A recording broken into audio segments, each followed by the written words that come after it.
Assalamualaikum warahmatullahi wabarakatuh. Selamat pagi anak-anakku semua. Hari ini kita berjumpa lagi dalam pelajaran sejarah kebudayaan Islam. Nah, anak-anak, mungkin pelajaran ini sedikit banyak menuntut kalian untuk rajin-rajin untuk membaca buku, karena pelajaran sejarah itu kebanyakan berupa tulisan-tulisan ya nak ya. Untuk itu saya harap di kelas 3 ini yang kemarin pada waktu kelas 2 kurang suka membaca, hari ini suka membaca. Nah, oke. Anak-anakku semua, yang akan kita bahas, mungkin kemarin kalian sudah menyaksikan video ya di YouTube yang sudah saya kirimkan. Nah, untuk hari ini akan saya terangkan bagaimana keadaan masyarakat Arab sebelum Islam masuk. Apa yang akan kita pelajari nak?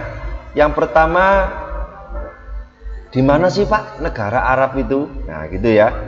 Yang kedua, keadaan sosial orang Arab itu dulunya bagaimana Pak? Ya. Yang ketiga, kebudayaan. Senengane wong Arab iki lapo Pak? Biyen. Yang menjadi hobi mereka itu apa?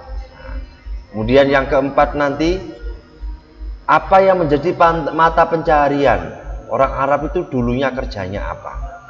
Nah, anak-anakku semua, yang pertama akan kita bahas adalah letak geografis, keadaan geografis. Arab itu seperti apa? Apakah seperti Malang yang dingin seperti ini? Apakah seperti mana ya? Apakah seperti di pantai yang anginnya sepoi-sepoi? Nah, mari kita bahas.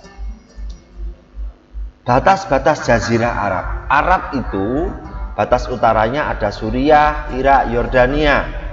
Kemudian timur berbatasan dengan dataran tinggi Persia dan Laut Oman. Sedangkan di sebelah selatan berbatasan dengan Samudra Hindia, dan sebelah barat berbatasan dengan Laut Merah. Nah, oke. Negara Arab itu kebanyakan berupa pegunungan tandus anak-anak, bukit pasir, padang pasir, dan tidak ada hutan sama sekali.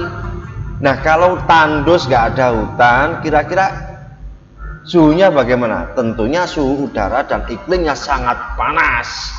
Masa nggak ada Pak yang dingin? Ya ada beberapa daerah yang ada lembah-lembah yang berair, tapi yo kebanyakan berupa pegunungan tandus dan bukit pasir.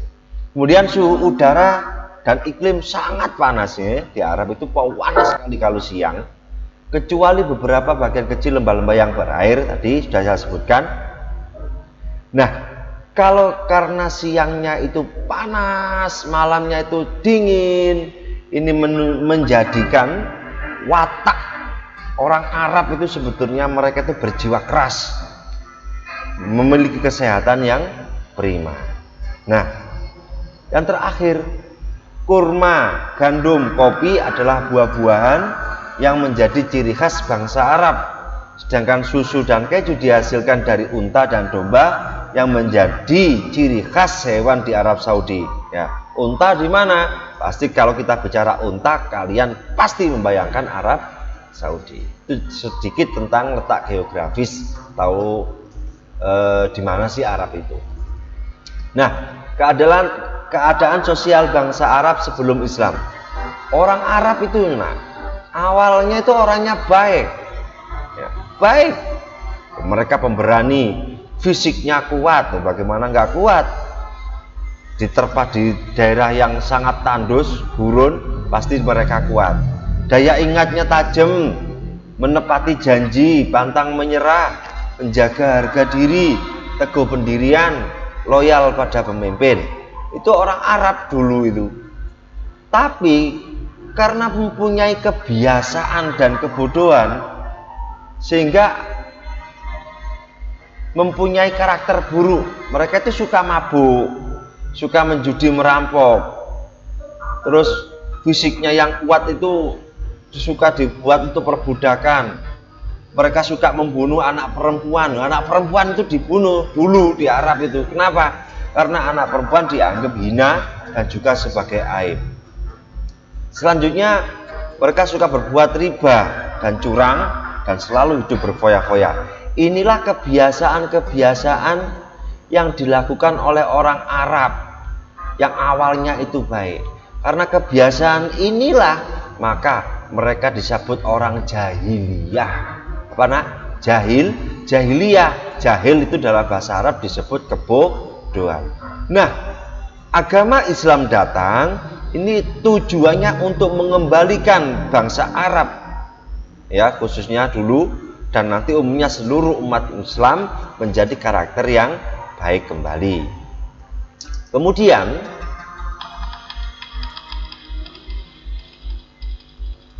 kebudayaan bangsa Arab yang paling menonjol adalah di bidang sastra Arab, khususnya syair Arab. Nah, kalian tahu apa itu sastra Arab? Syair Arab?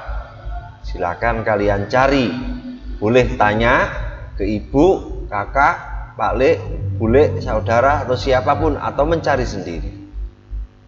Nah, kemudian ekonomi bangsa Arab sebelum Islam. Dulu sebelum Islam tuh orang Arab ngapainnya? Nah, yang pertama pertanian. Ya, orang Arab itu sebetulnya suka bertani. Mungkin kalian bertanya, Pak, daerahnya kan tandus, panas, padang pasir pula. Bagaimana mereka bisa bertani? Makanya pertanian di Arab itu terbatas nanti ya.